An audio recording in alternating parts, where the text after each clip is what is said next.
महाराज के वचन है कि मेरे गुरु को जो भुला देगा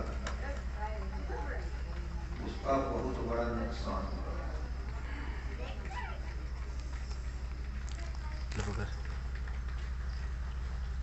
और जो 2012 से नहीं जा रहे हैं, इसलिए नहीं जा रहे कि बाबा जी ने मंच से कहा कि बच्चा घोर कलयुग देखना है तो आश्रम पढ़ा दो।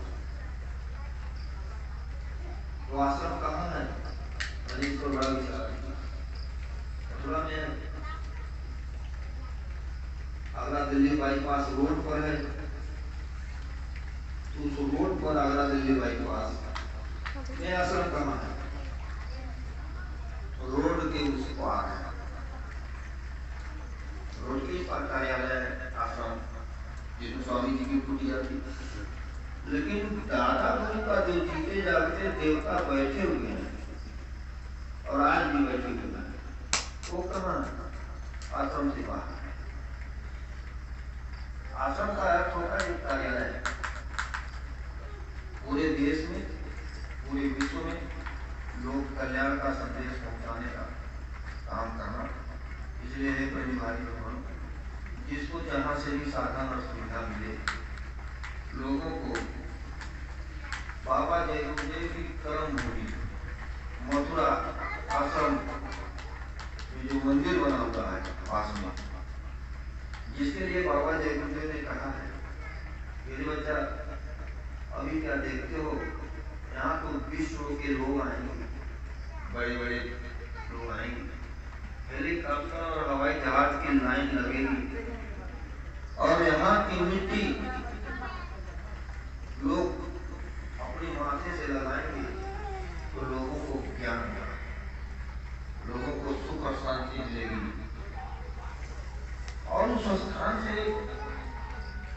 इतना बड़ा जुड़ाव हो गया, प्रेमियों ने इतनी दूरी बना ली, ये बहुत बड़ा हम सब लोगों ने अपने साथ दिया। उस विषय में थोड़ा बात नहीं करूंगा। भाई साहब ने कहा परमार्थ, स्वार्थ में तो दुनिया लगी है, स्वार्थ में हम सारे संगत के लोग ही बहुत लगे हैं, लेकिन परमार्थ अगर लोगों से पूछा जाए कि परमार्थ के बारे में बाबा जय गुरुदेव ने क्या बताया, तो गुरु महाराज के वचनों में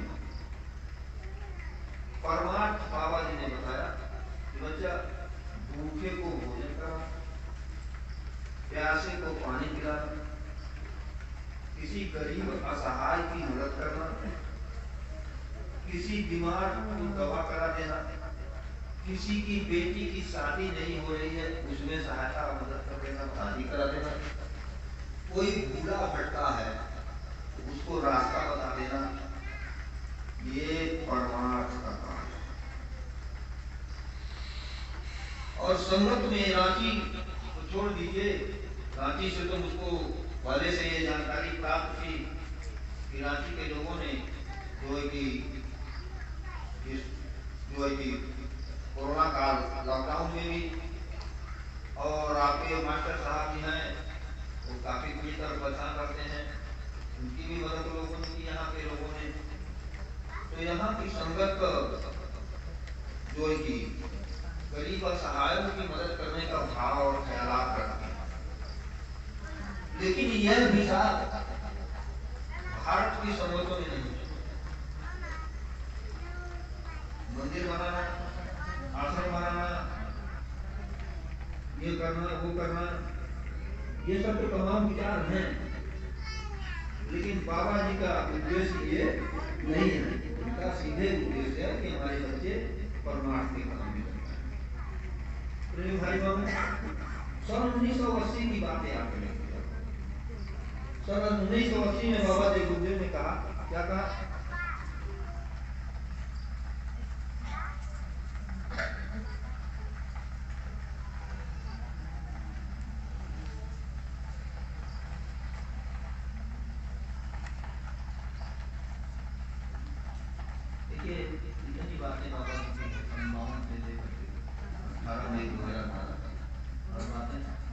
हम जैसे मानव कि आदमी नहीं, ये बात कभी मैंने कहा था और आज भी कहा ये नहीं कि इसको हम रख सकें।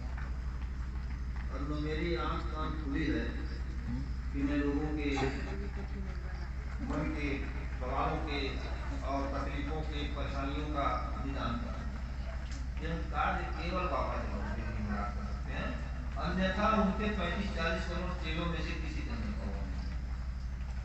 सुनिए 1980 में बाबा जी ने साधना शिविर, गुरु पूर्णिमा का साधना शिविर में बाबा जी गुरुदेव ने कहा, कल जो मैंने बात किया था उससे थोड़ा आगे चलूंगा। बाबा जी गुरुदेव ने कहा था कि जब तक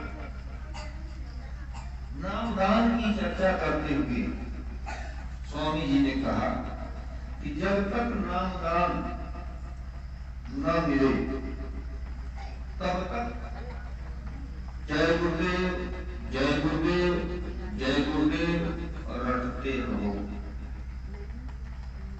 अगर नामदान दे दिया, मुझे तो बाबा जी कहते हैं बच्चा तुमको लेने नहीं आता और कुछ दे दिया जाए तो तुमको रखने नहीं आता।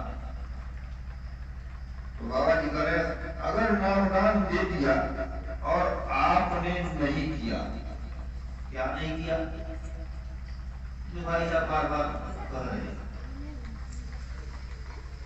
सुमिरन भजन ध्यान, और आपने नहीं किया। सच्चाई है कि लोगों ने नहीं किया। आपने नहीं किया तो क्या लाभ, तो उस नामदान का क्या लाभ।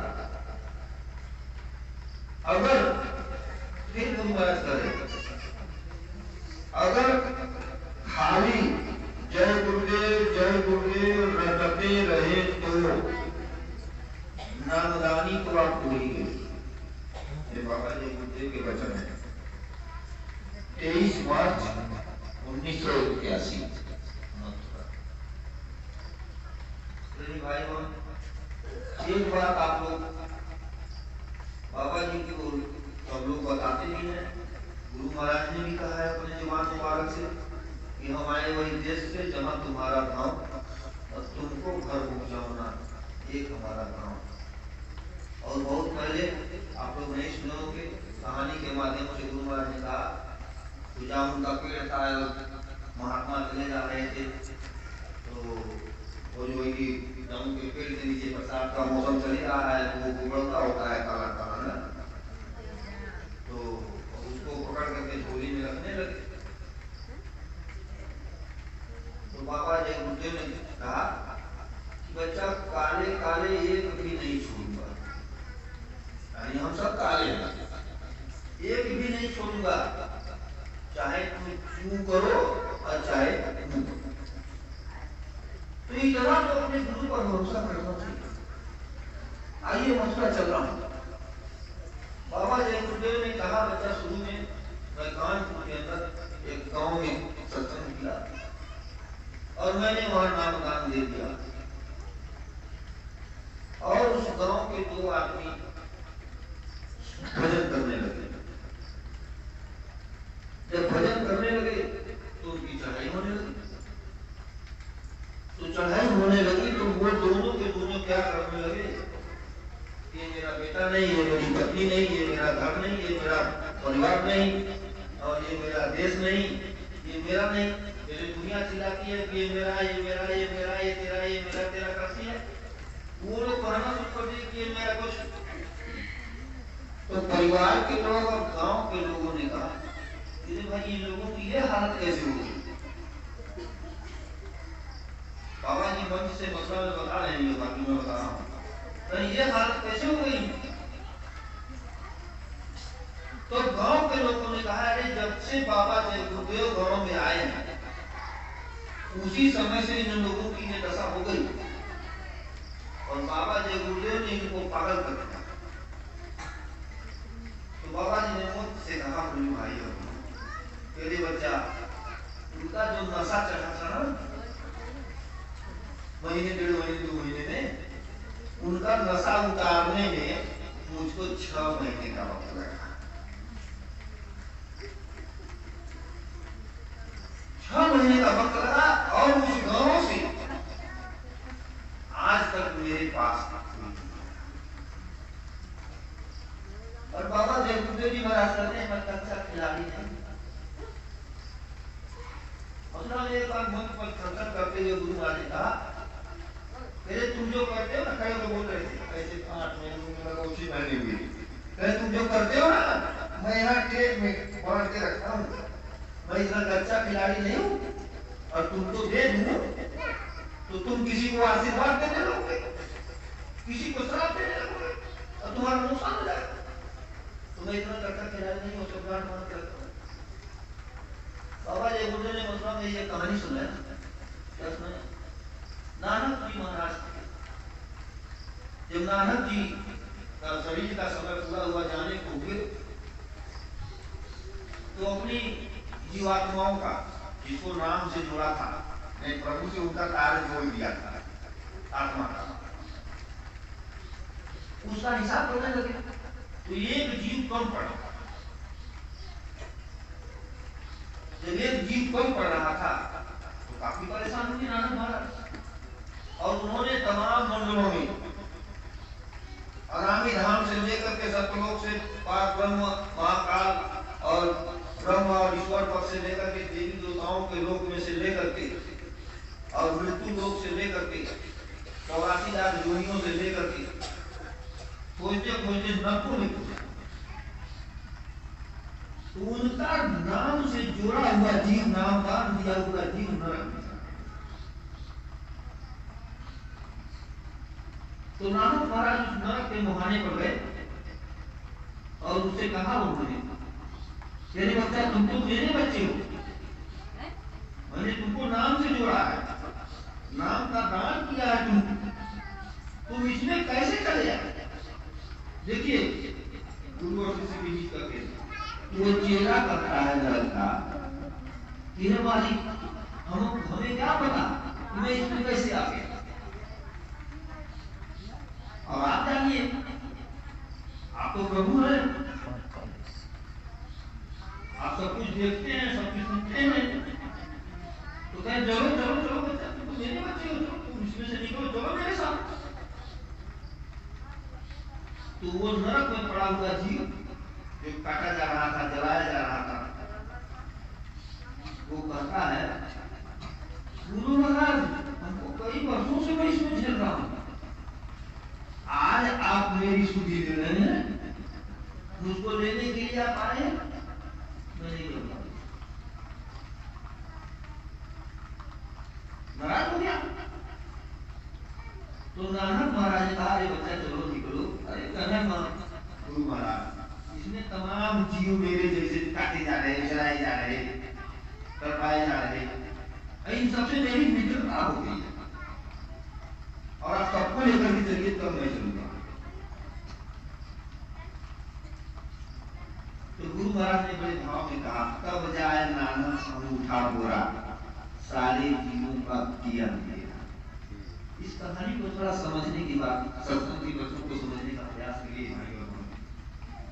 संत थे गोस्वामी जी, नानक जी, कबीर साहब, मीराबाई, पल्लू साहब, दरिया बिखा, ये सब संत थे। बाबा जयगुरुदेव जी महाराज क्या है? परम संत, संतों का संत। अरे इतिहास को भूल के बड़ा लंबा समय लग जाएगा। रैदास ने उनके बारे में कहा, रामायण में लिखा है, गीता में लिखा है, सूरदास ने लिखा, बाइबल में लिखा है, किसके बारे में? बाबा जयगुरुदेव के बारे में। परम संत। तो बाबा जयगुरुदेव जी महाराज लोक का कल्याण और लोक के कल्याण करने का रास्ता बताया, लोक का कल्याण और परलोक बना, आत्मा का कल्याण, दो काम लेकर के आए। और इस दोनों काम में बाबा जी ने कहा कि पहले मैं लोक की व्यवस्था ठीक करूंगा, इसके बाद परलोक करूंगा। और जब बाबा जी सारी स्थिति को देखते हुए, ये बताइए मथुरा में हम लोग जाते हैं, वाकया तो मैंने नहीं देखा, मेरे सामने तो अभी तक नहीं आया, पर कुछ चढ़ा दीजिए, प्रसाद चढ़ा दीजिए, ठीक है। लेकिन मथुरा में मंदिर के अंदर जो रुपये और पैसे चढ़ाने का काम शुरू हो गया, तो रुपया पैसा वहां से करके आश्रम में जाता है, जो आश्रम का जिम्मेदार होता है। और आश्रम के लिए बाबा जी ने कहा कि घोर कलयुग देखना है तो आश्रम पर आ जाओ। घोर कलयुग का रास्ता मतलब क्या होता है कि जिनके कृत्य को जुबान से कहा नहीं जा सकता, इतने बुरे कर्म करते हैं, तो और उसमें गुरु महाराज ने लिखवा करके बोर्ड पर टांग दिया। मंदिर में लिखा बयान भी है, किसी को हिम्मत नहीं कुछ बोर्ड डाले। क्या लिखा हुआ है कि कोई भी शराबी और मांसाहारी किसी भी प्रकार का रुपया पैसा दान न करे। तो प्रेम भाई बहुत विचार करना है। ये भी कोरोना की चर्चा थोड़ा सा भाई सामने, ये तो रावण की भी बात निकले। रावण तो कहता है कि जी हो धर्म ले लूं, यहां तो सबके धर्म को खत्म कर दिया गया, चाहे नामदानी हो और चाहे किसी भी धर्म किसी गुरु को मानने वाला हो, और चाहे किसान हो चाहे मजदूर हो, अधिकारी हो चाहे कर्मचारी हो, ऐसे खत्म कर दिया। इस कोरोना की महामारी आई तो सरकार के तरफ से एक व्यवस्था लागू किया गया बड़े बड़े उद्योगपतियों के द्वारा, जिसका नाम है सैनिटाइजर। और कंपनियां हमारे जैसे आज के आधुनिक युग में एक भाई कमाता है, माँ कमाती है, बेटी बेटों का ऐसा आकलन हो गया कि वो साबुन चाहिए तो वो क्रीम चाहिए तो वो चाहिए तो वो चाहिए। आवश्यकताओं की पूर्ति नहीं हो रही है तो सैनिटाइजर। और सैनिटाइजर क्या है? 80% या 60% उसमें सीधे अल्कोहल है। अल्कोहल का मतलब होता है शराब। अब आप शराब को अपने हाथ में पकड़िए जिससे कोरोना के कीटाणु न लगे, शराब को अपने बदन पर छिड़किए जिससे कीटाणु न लगे, बैक्टीरिया रोग न लगे कोरोना के अंदर। तो ये बताइए कि उससे कोरोना भाग जाएगा? तो कोई भी सत्संगी शाकाहार नहीं लगेगा, बाजार से कुछ न कुछ खाता है। कड़ू के तेल, सरसों के तेल में उसमें भी मिलावट, अंग्रेजी दवाओं में मिलावट, तो इतना खान पान दूषित हो गया। बाबा जय बुद्धदेव ने देखा, सब कुछ देखा, उसके लिए रास्ता बनाया था, बताऊंगा। कोई सुरक्षित नहीं, पवित्र नहीं। जब हमारे मन की बुद्धि पवित्र नहीं है तो हमारी आत्मा पवित्र और साफ पाक होने का कैसे सवाल? तो विशेष पावर लेके बाबा जी बुद्धदेव आए। उन्होंने लास्ट में कहा क्या? एक शब्द प्रेम भाई और झंडे की बात अलग है, मैं उस पर बहुत जोर नहीं देता। फोटो की बात अलग है। बाबा जय गुरुदेव जी महाराज ने कहा था, इसमें संसार के लोग भी अगर सुन रहे हो तो नामदानी नहीं है। तो बाबा जय गुरुदेव जी महाराज ने कहा था, जिस मकान के ऊपर जय गुरुदेव नाम लिखा रहेगा उस मकान के अंदर शराब पीने वाला, मांस खाने वाला रहेगा। मुसीबत और संकट के समय में उसकी भी हिफाजत और रक्षा हो जाएगी। अब आप लोगों को मालूम पड़ना चाहिए कि जय गुरुदेव नाम में कितना पावर। वो शराब बाबा जय गुरुदेव जी महाराज को मैंने आपको देखा 86-88 में काफी। अरे समझ के अपना ऐसे मछली पकड़ते थे लोग, मछली हड़िया बांधे रहते थे, जाल लिए रहते थे, और नंगे बदन एक नगोची लपेटे वो गरीब लोग जो की मच्छी मार करके अपना जीवन यापन करने वाले, खाने वाले, पीने वाले लोग। बाबा जय गुरुदेव को मैंने देखा, काफिला रोक दिया, गाड़ी से उतर गए और ऐसे जो 1 किलोमीटर दूर से भी लोगों ने देखा वो काफिला था एकदम लाजवाब, सैकड़ों कार और जीवों का, मोटरसाइकिलों का।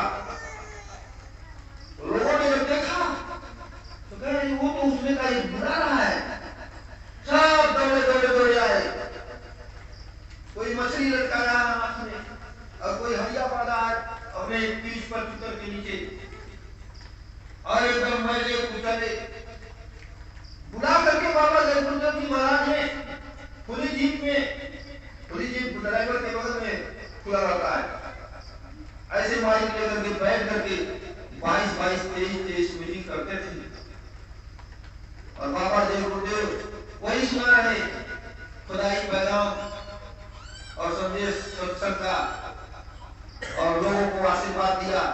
और जब सत्संग सुना है तो 2 जगह को मैंने देखा, तो बंगलिए जो रहे गांववासी वो गुरु महाराज के महुआ सटाए, अरे वो बाबा जय गुरुदेव जी महाराज वो किसी से नफरत नहीं करते और वो सबका कल्याण करेंगे। लेकिन आज पूरे विश्व की भलाई, सतयुग की स्थापना करने का जो आवाज बाबा जय गुरुदेव जी महाराज ने लगा दिया है, और वो उस काम को करने के लिए 1 करोड़ को बड़ा बना दिया। देखा गुरु महाराज ने कि मेरे बच्चे न तो सुमिरन कर पा रहे हैं, न तो भजन कर पा रहे हैं, और न तो जो है कि इनका मन सांस दे रहा, तो अंतिम युक्ति दिया है जिस राज को हमें खोलने जा रहा हूं। भाई और बहनों, इसको आप लोग पालन करना या मत करना। बाबा जय गुरुदेव ने लास्ट आदेश सत्संग, पूजा पाठ, सेवा चढ़ावा कुछ नहीं, क्या आदेश दिया? शाकाहारी का प्रचार करना। शाकाहारी का प्रचार कैसे करना तरीका बताया। वो भोंकू लगा करके गाड़ी पर लाउड स्पीकर बांध करके बाबा जी का कहना है शाकाहारी रहना है, क्या खाने से होगी भलाई, साग सब्जी दूध मलाई, हिंदू मुस्लिम सिख ईसाई शाकाहारी हो जाओ। ये सब जो मंत्र है, नामदार की एक नामदार मंत्र है, तो ये बाबा जय गुरुदेव का पूरे लोक के कल्याण के, दुनिया के कल्याण के लिए मंत्र है। और जितने नामदानी हैं उनकी जीवात्माओं की रक्षा के लिए एक कवच है। तलवार का ढाल हमारे ऊपर न लगे, ढाल बरसात का पानी हम लोगों के ऊपर न पड़े तो छाता, ये सब लोग करते हैं ना। बाबा जय गुरुदेव ने सभी प्रेमियों के, कल मैंने बताया डांट तो केवल पुरुषों के लिए, लेकिन शाकाहारी प्रचार करने के आदेश के साथ साथ जर्सी बनने का आदेश नहीं किया गुरु महाराज ने। वो तो लोगों ने कहीं का निकाल दिया जर्सी का, कट्टी का।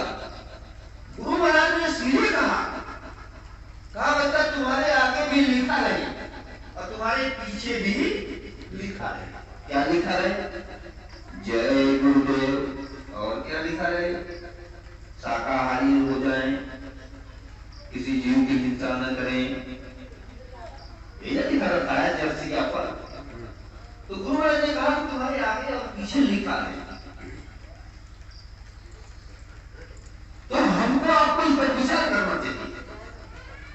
बाबा जय गुरुदेव हर सत्संग में क्या कहते थे? बच्चा ये मनुष्य शरीर किराए का मकान है। जब मनुष्य शरीर किराए का मकान है तो इसमें रहता कौन है? जीवात्मा रहती है। इस जीवात्मा की रक्षा के लिए, इसके मुक्ति और मोक्ष और कल्याण के लिए अब विचार करिएगा। मैंने तो बहुत विचार किया इस पर, कितना सरल रास्ता निकाल दिया। 9 वर्ष बीत गए भाई और बहनों। तो मैं तो डांट नहीं रहा हूं। जब बाबा जी ने टाट घोड़ा पहनाया था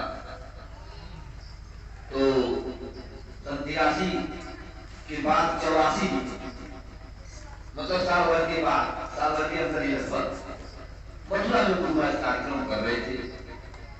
तो उसमें जितना घोड़ा वाले थे नहीं, मैं तो नहीं था उसमें, लेकिन तमाम घोड़े वाले वो घोड़े का कुर्ता और पैजामा झोले में रख के जाते थे। जब मथुरा पहुंचे थे तो हम पहन लेते थे। गुरु ने, बाबा जगदम्बा ने इस बात को मंच से कहा तुम लोग घोड़े का कुर्ता झोले में रख करके आते हो पैजामा, और यहाँ आते हो तो पहन लेते हो, तो तुम लोग हमको अंधा समझते हो, मूर्ख समझते हो। तुम यहाँ आते हो तो पहन लेते हो। अरे मैंने तो किसी का नाम तो लिया नहीं कि तुम पहनो तुम मत पहनो। ये तो मेरा संकल्प है कि हमारे 1 करोड़ बच्चे टाट और घोड़ा पहनेंगे। तो जिसको पहनना है वो बराबर पहने, और जिसको नहीं पहनना है वो ना पहने। और बच्चा देखो, जो व्यक्ति टाट घोड़ा पहन के उतार दे, उसका कभी भरोसा और विश्वास मत करना। तो गुरु महाराज ने डाटा टाट वालों को, अगर परमानेंट में पक्का करने में लगभग साल भर लगे बाबा जी को, इन टाट वालों को जर्सी पहनते हैं, लेकिन कितने भाई और बहन नहीं पहनते। बच्चों के भी है, बच्चे हो, स्त्री हो, पुरुष हो, अगर आप जर्सी धारण करते हैं, एक दास्तान सुन लीजिए। हमारा मूल घर आपके मिर्जापुर जिले उत्तर प्रदेश में जो विंध्यवासिनी गांव है, वही महामलपुर एक गांव, हमारा मूल स्थान वहां है। तो वहां गांव के लोग जैसे बुजुर्ग जो होता है तो गलीचा कालीन बनाने का काम करते थे। तो सन 1989 में पहले तो उस गांव के प्रेमियों ने ये विचार किया कि गुरु महाराज को एक कालीन बुन करके दे दिया जाए, 4 फीट चौड़ा, 6 फीट लंबा, मैंने चौकी के साइज का। तो एक गलीचा तैयार किया और तैयार करके और उसकी कटिंग और धुलाई करके, और उस गलीचे में क्या क्या डिजाइन बनाया, जैसे दस्ती पर डिजाइन होता है, कपड़े पर डिजाइन होता है, उसके बाटों पर चारों तरफ फूलपट्टी बनाया, और उसके बीच में जो है कि नीला आकाश के अंदर एक अखंड भारत का नक्शा बनाया उसी कालीन के अंदर, और उसी अखंड भारत के नक्शे के बीचों बीच भारत माँ का फोटो बनाया डिजाइन से, और भारत माँ के हाथ में एक झंडा, उस कालीन में सब तैयार किया। उसी कालीन के बीचों बीच रंग के द्वारा, ऊन के द्वारा क्या लिख दिया, जय गुरुदेव। और जब वो कालीन बना करके स्वामी जी को भेज दिया तो स्वामी जी ने देखा, बहुत अच्छा, बहुत अच्छा। सन 79 की बात है। तो जो आसपास बाबा जी के उसमें भी थे, आसपास रहने वाले लोग, तो गुरु महाराज जब देखा तो कहो बहुत अच्छा। तो गुरु महाराज ने अपने आसपास वालों से कहा कि बच्चा देखो, इस दीवार पर खीला लगाओ, खीला, और कालीन में जो है धागा होता है उसको रागांश लगाओ, और कहें इस कालीन को इस दीवार पर टांग। तो जो नहीं कहे वो बेचारा क्या बोले, यानी बछड़े लोग क्या करें, क्या बोल रहे तो कुछ समझ नहीं पाते। लेकिन जो आस पास वाले थे उन लोगों ने कहा, अरे गुरु महाराज प्रेमियों ने जो है कि आपको बैठने के लिए, सोने के लिए कालीन तैयार किया, बना करके लाया और आपका नहीं छूटा। बड़ी जोर से कहा, बड़ी बेवकूफ हो तुम लोग, देख नहीं रहे इसमें मालिक का नाम लिखा हुआ, मैं इस पर पैरट होगा। तो जो आदमी, जो व्यक्ति, जो गुरु जिस नाम को सिद्ध करता है, जगाता है, वो नाम जहाज लगाता है, उस नाम जहाज में बैठा करके लोगों को पार करने का ठेका दिया है बाबा जय गुरुदेव जी महाराज ने। उस नाम का कदर वैल्यू वो महापुरुष ही करेगा। हम लोग उस नाम का कदर भी नहीं करते। तो प्रेमी भाई बहन, एकदम सरल बात गुरु महाराज ने बताया, मुक्ति और मोक्ष का, भक्ति का। और कैसे मुक्ति और भक्ति हो जाएगी आपकी? आपने जर्सी पहन करके ससुराल गए, मम्मी ननियोरे गए, किसी रिश्तेदारी गए, बाजार में गए, नौकरी ड्यूटी पर गए, आप दिन भर में आपको कितने लोगों ने देखा? कम से कम 1000, 2000, 500, 10,000, 20,000 तो लोग देख लेंगे। और जो भी आपको देखेगा तो अपने मन के अंदर कहेगा जय गुरुदेव, बोलेगा कि नहीं बोलेगा? बोलेगा ना, जय गुरुदेव। कोई शराबी वराबी अगर मिल गया तो जोर से कहेगा, अरे जय गुरुदेव, अरे जय गुरुदेव आई जा रही है ना। और आंसू उलट जाएगा, लेकिन वो भी जय गुरुदेव बोलेगा, शराबी भी तो बोलेगा। अब देखिए गुरु महाराज कैसे लोग का कल्याण होने लगे। और बाबा जी की मोटी बात क्या कहा? बच्चा तुमको देख कर लोग बदल जाएंगे। प्रेमी भाई और बहनों, चाहे बुरा वाले हो चाहे कुछ हो, बुरा वालों को तो बुरा देख करके लोग चढ़ जाते हैं, लेकिन बुरे वाले को भी उन्होंने अलग नहीं किया।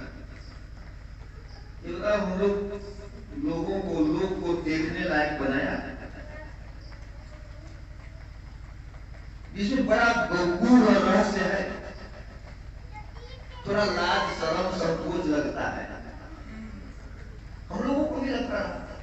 दुनिया भर का ताना मेहना और बोली टोली सुनने को मिला है लोगों को। तब तो भैया ये प्रार्थना करना जो है गलत है कि सब लोग लाज छोड़ा, एक गुरु से नाता जोड़ा है। मीरा ने कहा ना, तो भैया लोग लाज मान सम्मान। तो गुरु महाराज ने कहानी सुनाया। क्या सुना? कि उसकी एक देवी थी और उसका बेटा भोर में उठा और चारपाई पर से सीढ़ी से उतर रहा था, गिर गया और उसको चोट लगी तो लगा रोने। जब रोने लगा तो माँ जो है धान कूट रही थी मूसल से।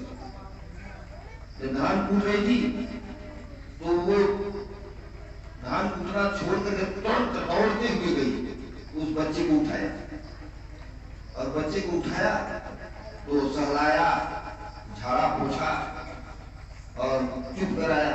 बच्चा चुप रहा, धान कूट रही है, खीर बनाऊंगा खिलाऊंगा। तो बच्चा चुप हो गया। माँ धान कूटी, खीर बनाई तो उस बच्चे को खिलाई। कुछ दिन बीते तो वो बेटा अपने मन के अंदर सोचा कि उस दिन जब मैं रो रहा था, गिर गया था, तो माँ ने हमको उठाया और सहलाया और झाड़ा और पोछा और मुझको चुप कराया और खीर बना के खिलाया।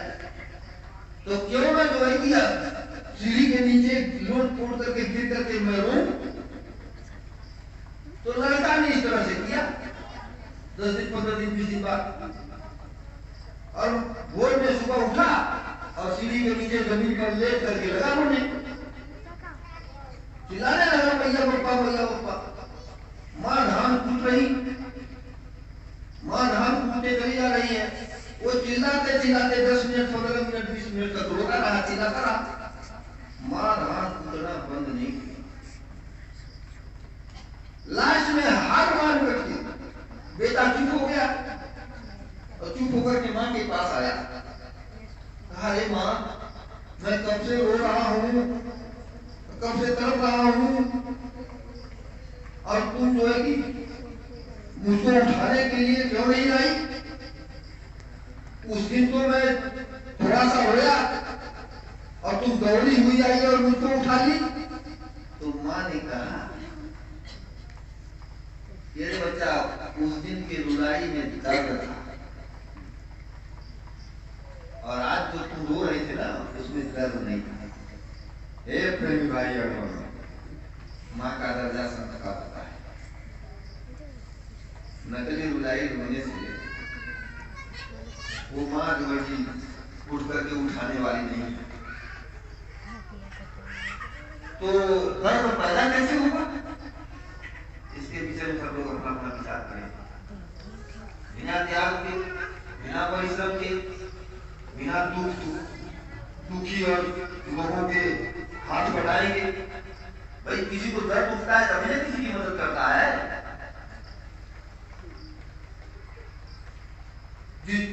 जो मदद करेंगे तो आपका परमार्थ करना शुरू होगा। ये सब बातें बाबा देव गुरुदेव ने सिखाया, और गुरु महाराज ने इस चीज को हमने ये विचार किया है। तो जैसे नहीं होता वो स्टेंसिल होता है, लिखाई पढ़ाई के लिए दीवार पर लगाते हैं और अपना चुना है, अटैचमेंट है, ऐसे रगड़ देते हैं जिसमें सब जाता है। तो हमने सोचा कि थोड़ा सा ये जितनी पद्धतियां चल रही हैं वो ठीक नहीं है। तो जितने बोरे वाले हों चाहे सादे वाले हों, अर्सी जर्सी की भी बात नहीं है। तो संगतों में मैं चाहता हूं कि एक स्टेंसिल बनाया जाए, प्लास्टिक के कागज का होता है, और उस पर जय गुरुदेव बाबा जी का कहना है, शाकाहारी रहना है, ये मंत्र उसमें लिखा रहे, और लोगों के गुरु भाइयों के घर घर जाकर के, और एक कार्यक्रम में भी अगर आते हैं तो शर्ट पहन के आए हैं, कुर्ता पहन के आए हैं, कुछ भी पहन के आए हैं, अगर उनके कुर्ते पर शर्ट पर लिखा हुआ नहीं है तो उस पे जो है कि पेंट और ब्रश रंग लगाने की व्यवस्था करें, और सबको जो है कि तो बाबा जी की वो बात हुई, कौन सी बात? जन जन के जुबान पर जब जय गुरुदेव नाम आएगा तब सच्ची स्वतंत्रता का आनंद आएगा। स्वतंत्रता का अर्थ मतलब क्या समझते हैं? देश आजाद होगा कि गांव से आजादी मिलेगी? स्वतंत्रता का मतलब होता है मुक्ति और मोक्ष। और यह काम 35 से 40 करोड़ लोग हैं। तो बाबा जी ने तो 1 करोड़ लोगों को कहा, लेकिन मेरा अपना तुच्छ विचार है कि अगर 10 करोड़ भाई और बहन भारत के अंदर परमानेंट, ये नहीं कि कार्यक्रम में गए तो जर्सी पहन लिया, घर पहुंचे तो निकाल के कुर्सी पर टांग दिया, तो 6 महीने 4 महीने पर कभी कार्यक्रम हुआ तो चलो भाई वहां प्रोग्राम है, चलो जर्सी शेर का खाल ओढ़ लो, तो ओढ़ के चले जाए। यह काम निष्दिन करना है। आप शाकाहारी का प्रचार हर व्यक्ति करेगा, कैसे करेगा? अरे घर से बाहर निकलेगा तो लोग देखें कि नहीं देखें, शाकाहारी का प्रचार हो रहा है, आपका पैसा खर्च होगा, आपका समय खर्च होगा। अरे आपको अपने गांव में रहेंगे ना, आप अपने इकाई में नहीं जा रहे, शादी विवाह समारोह में जा रहे, किसी के बीमारी में देखने जा रहे, और नहीं तो प्रेमी भाई और बनो ननियाओ ननियाओ बुआओ, छूटा है क्या किसी प्रेमी का? नहीं छूटा है। सत्संगी से छूट जाएगा, लेकिन ये ससुराल ननियाल और ये रिश्तेदारी ननद और भंडारी ये सब नहीं छूटेगा। ये बताइए कि आपके रिश्तेदारी में किसी का तबियत खराब हो गया तो आप दौड़े हुए भागे हुए जाते हैं कि नहीं जाते हैं? जाते हैं ना। आप पैसा भी खर्च करेंगे, एक दिन दो दिन का समय भी खर्च करेंगे, और उसके दुख दर्द में भागीदार बनते हैं कि नहीं बनते हैं? जबकि वो दुनियादार है, शराबी है, मांसाहारी है। जब हम उसकी मदद के लिए भागते हैं, ये बताओ छूट आपने ऊपर लगा कि नहीं लगा? तो बाबा जय गुरुदेव ने बड़ा ध्यान, मैं तो सोच भी नहीं सकता। तो अपने अपने हित नाथ और रिश्तेदारों से आप पहले तो प्रयास करो कि लोग शाकाहारी रहें। अगर शाकाहारी नहीं रहते हैं तो एक बात इतना आपको कहो, तो अब छोड़ना पड़ेगा।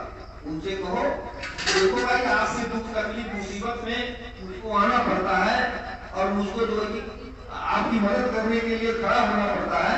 एक काम करो कि आप अपने घर के ऊपर, दरवाजे के ऊपर, मकान पर जय गुरुदेव लिखवा दो, या हमारे भाई लिखने जाएंगे उसको लिख लीजिए। इसमें तुम्हारी रक्षा होगी, तुम्हारा भला होगा। कैसे होगा ये बताइए? एक मकान लोग बनाते हैं तो वो तड़ी चालक लगाते हैं ना कि आकाशीय बिजली जब गिरे तो मकान को तोड़े फोड़े नहीं, नुकसान क्षति ना करे, और वो उससे संपर्क होकर के सीधे जमीन में अर्थ में चला जाए। होता है ना, जब वैज्ञानिक में यह होता है तो ये जय गुरुदेव नाम तड़ी चालक का काम करेगा। और बाबा जी का वचन है कि वचन उनकी मिथ्या नहीं होगी। तो अब दुनिया से करने से पहले अपने को हम लोग सुधारें, और अपने के साथ साथ जिससे हम लोगों का रिश्ता है और संबंध है उनको सुधारने का प्रयास करें। अभी तो भाई साहब थोड़े शाकाहारी के बारे में बताया, ए भाई बनो जरा शाकाहारी के बारे में जान लो। बाबा जय गुरुदेव जी महाराज ने कहा कि 84 लाख योगियों में सबके भोजन एक प्रतीक और गुरु यानी परमात्मा देता है। जिसके लिए अस्थावर खान, उपमज खान, अंडज खान, अंडज खान से ही शाकाहार का प्रक्रिया शुरू हो जाता है। जरा उसको जान लीजिए, कौन सा प्राणी अंडे से पैदा होने वाला जिसके अंदर 3 तत्व होते हैं, शाकाहारी होता है। एक चीज को मैं बता रहा हूं जिसका नाम है तोता, सूखा। वो कीड़ा मकोड़ा नहीं खाता। और आप लोगों को इस समय तो नहीं दिखाई दे रहा, लेकिन बहुत पहले कोई गांव में साधु हुआ करता था, किसी मंदिर का पुजारी होता था ना, तो लोहे का एक पिंजरा रखता था और तोते को उस पिंजरे में बंद करके रखता था। क्यों? ये तो अपराध है ना, किसी पक्षी को पिंजरे में बंद करके रखना तो अपराध है ना। लेकिन मानव को समझने के लिए, मानव जाति के कल्याण के लिए पहले के ऋषि मुनियों ने, गांव के साधु पुजारियों ने तोते को पिंजरे में बंद करके दरवाजे पर, घर के अंदर नहीं, घर के दरवाजे पर बाहर टांग करके रखते थे। अब विचार उल्टे कैसे हो गए? उसको देख करके लोगों को प्रेरणा लेनी चाहिए कि ये शाकाहारी प्राणी है। नहीं, ऊपर से उसको राम नाम रख, तो कहते क्या मेरा तोता राम राम राम नाम टाटा करता है। अपने को राम का नाम लिया ही नहीं और तोता को सिखा रहा है ये मेरा राम का नाम ले रहा है। ये गलत बात है। सच्चाई तो यह है कि वो शाकाहारी प्राणी मानव जाति को सीखने के लिए बाबा जी ने बताया, जिसके हाथ पैर के नाखून। देखिए ये वैज्ञानिक पद्धति में बता रहा हूं, कुदरत की रचना, प्रकृति की रचना जो इशारे में गुरु महाराज ने बताया है। मैं थोड़ा खुलासा डिटेल में कर रहा था, बताऊंगा। जिसके हाथ पर, जिस प्राणी के हाथ पैर के नाखून नोकीले धारदार, वो मांसाहारी होता है। जिस प्राणी के पैदा होने पर उसकी आंखें बंद रहे, शरीर की आंखें, आत्मा की आंखें बंद रहे, वो मांसाहारी होता है। जो प्राणी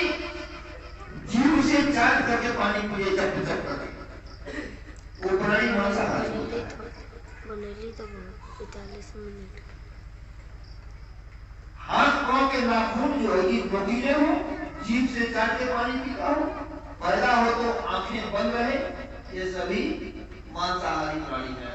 तो कौन कौन से लोग हैं? कुत्ता, बिल्ली, शेर, बाघ, ये सब मांसाहारी प्राणी हैं। इनको मांस खाने का कोई दोष और पाप नहीं लगता। तो शाकाहारी प्राणी कौन है? जिसके हाथ और पैर के नाखून चौड़ा, चिकटा, वो शाकाहारी प्राणी होता है। जिसके मुंह के अंदर का दांत चौड़ा, वो शाकाहारी प्राणी होता है। जो शरीर पैदा हो मृत्यु लोक में जन्म ले और उसकी आंखें खुली रहे, वो शाकाहारी प्राणी होता है। और जो प्राणी पानी में ढोल सटाकर शुरू कर खींच करके पानी पीता, वो शाकाहारी प्राणी है। कौन कौन से प्राणी हैं? गाय, बैल, भैंस, हाथी, घोड़ा, गधा वगैरह वगैरह। और मानव इंसान कहता है कृपा से हरि का रूप होकर के हम लोगों का जन्म हो गया। अन्य पिंड ब्रह्मांड रक्षा हमारे आपके अंदर खड़ा पड़ा हुआ। साधन धाम मुक्ति मोक्ष का दरवाजा हमारे आपके अंदर खुला। लेकिन हम और आप कुदरत के कानून का उल्लंघन करते हैं। और ये मानव जाति में चाहे कोई ही कोई मां कोई रिश्तेदार हो, चाहे मित्र हो, उसे अगर कह दिया जाए कि कुदरत में प्रकृति का ये जो रचना हमने बताया और इसमें अपने गाय को अपनी भैंस को अगर वो मांस का टुकड़ा खिलाना तो बहुत, अगर जिस बर्तन में उसने मांस पकाया है और उस बर्तन को धो करके उसको उस गाय के खाने के बर्तन में पानी डाल दो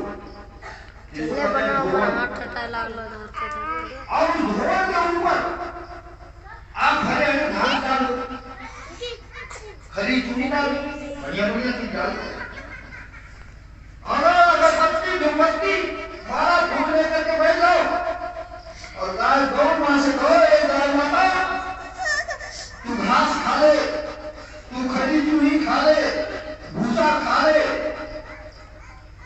नहीं खाएगी।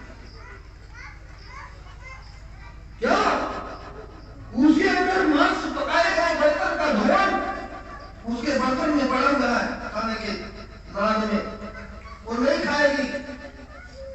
और मनुष्य को कहते हैं कि ये विवेकवान प्राणी होता है, बुद्धिमान होता है।